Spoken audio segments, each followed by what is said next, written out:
मंडळी नमस्कार। मंडळी, विधानसभा निवडणुका अगदी काही महिन्यांवर येऊ घातलेल्या आहेत, त्यामुळे महायुती आणि महाविकास आघाडी त्या दृष्टीने आपली रणनीती आखते।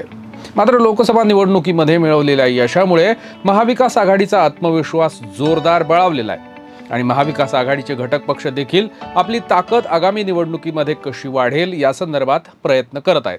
त्यामुळे काँग्रेस, राष्ट्रवादी काँग्रेस शरद पवार आणि उद्धव ठाकरे यांची शिवसेना या तीनही पक्षांमध्ये आता मोठ्या प्रमाणात पक्षांतर होण्याची शक्यता व्यक्त केली जाते। नुकतंच माजी केंद्रीय मंत्री आणि भाजपा नेत्या सूर्यकांता पाटील यांनी शरद पवारांच्या राष्ट्रवादी काँग्रेसमध्ये प्रवेश केला आणि या प्रवेश सोहळ्यानंतर शरद पवारांनी पत्रकार परिषद घेत आगामी काळामध्ये कुणाला पक्षात घेतलं जाईल, कुणासाठी राष्ट्रवादी काँग्रेस पक्षाचे दरवाजे खुले आहेत या संदर्भात बोलत असताना अनेक सूचक विधानं केली आहेत आणि त्यानुसार अजित पवारांच्या आमदारांसाठी देखील शरद पवारांच्या पक्षाचे दरवाजे खुले असल्याच्या चर्चा राजकीय विश्लेषक व्यक्त करत आहेत। नुकतंच शिवसेना उद्धव ठाकरे पक्षाचे नेते आणि विधान परिषदेचे विरोधी पक्ष नेते अंबादास दानवे यांनीही अजित पवारांचे निम्मे आमदार हे शरद पवारांकडे परततील असं वक्तव्य केलं होतं, तेव्हा मोठ्या चर्चा झाल्या होत्या। मात्र आता स्वतः शरद पवारांनी याबद्दल प्रतिक्रिया दिल्यानं माध्यमांमध्ये मोठ्या चर्चा रंगल्या आहेत। अर्थात यावेळी शरद पवारांनी पक्षाला मदत होणार असेल असेच नेते तसंच पक्षातील नेत्यांना जुन्या साथीदारांची गरज भासत असेल आणि ते येण्यासाठी तयार असतील तर अजूनही त्यांना पक्षाचे दरवाजे खुले आहेत असं वक्तव्य केलं। त्यामुळे एकूणच शरद पवार आता अजित पवारांच्या पक्षातील आमदारांना त्यांच्या पक्षात घेण्यासाठी प्रयत्न करतील, किंबहुना अजित पवार गटातल्या अनेक आमदारांनाही स्वतःहूनच राष्ट्रवादी शरद पवारांकडे यायचं अशा चर्चा आहेत। ज्यावेळी अजित पवार पक्ष फोडत महायुतीसोबत गेले तेव्हा अनेक आमदारांनी अजित पवारांना साथ दिली। मात्र लोकसभेमध्ये झालेल्या दारुण पराभवानंतर अजित पवार गटात चिंता निर्माण होत आहे।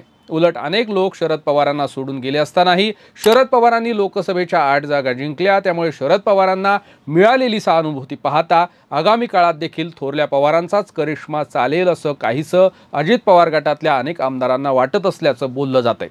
अजित पवार हे महायुतीमध्ये गेल्यानंतरही ना महायुतीला फायदा झाला ना अजित पवार पक्षाला, त्यामुळे एकूणच अजित पवार यांच्याबद्दल भाजपमध्ये तसंच राष्ट्रीय स्वयंसेवक संघाच्या पदाधिकाऱ्यांमध्ये नाराजी असल्याचं बोललं जातंय। शिवाय शिवसेना शिंदे गटाचे नेतेही अजित पवार यांच्याविषयी उघड बोलतायत। असं पाहता अजित पवार हे महायुतीमध्ये फारसे आनंदी राहतील असं चित्र दिसत नाही, असंही मत राजकीय तज्ज्ञ व्यक्त करतायत।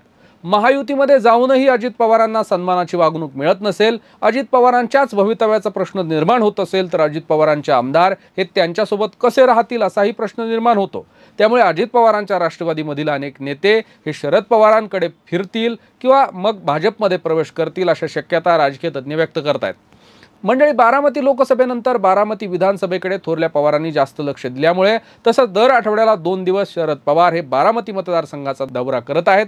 त्यामुळे अजित पवारांच्या मनामध्ये देखील धाकधूक निर्माण होत असून अजित पवारांच्या विरोधात शरद पवार यंदा अजित पवारांचे पुतणे युगेंद्र पवार यांना उभं करणार असल्याच्या चर्चा देखील मोठ्या प्रमाणात रंगल्या आहेत। मंडळी, ज्या पद्धतीनं शरद पवारांनी लोकसभेला अनेक नवे चेहरे उभे केले तसंच विधानसभेलाही नवे चेहरे दिले जातील अशी शक्यता व्यक्त केली जाते। लोकसभेला निलेश लंके, अमर काळे, भास्कर भगरे, बजरंग सोनवणे आदी सर्वसामान्य नेते हे पवार यांच्या करिश्मामुळे खासदार झाले।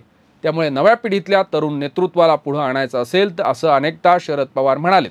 त्यांनी ते लोकसभेला सिद्धही केलं। त्यामुळे आगामी विधानसभेच्या दृष्टिकोनातून देखील नवीन नेत्यांना ते संधी देतील असं बोललं जातंय।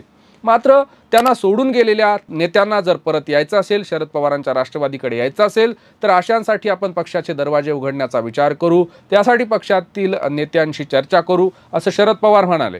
महाविकास आघाडीचा प्रयोग झाल्यामुळे तसंच मराठा आरक्षणाच्या पार्श्वभूमीवर मनोज जरांगे यांनी निर्माण केलेलं वातावरण पाहता आगामी विधानसभेचा कल तसंच राजकारण कोणत्या दिशेने जाईल याबद्दलचा अंदाज हा शरद पवारांसारख्या अनुभवी नेत्याला येत असतो आणि त्यातूनच ते आगामी निवडणुकांची रणनीती आखतील असं बोललं जातंय।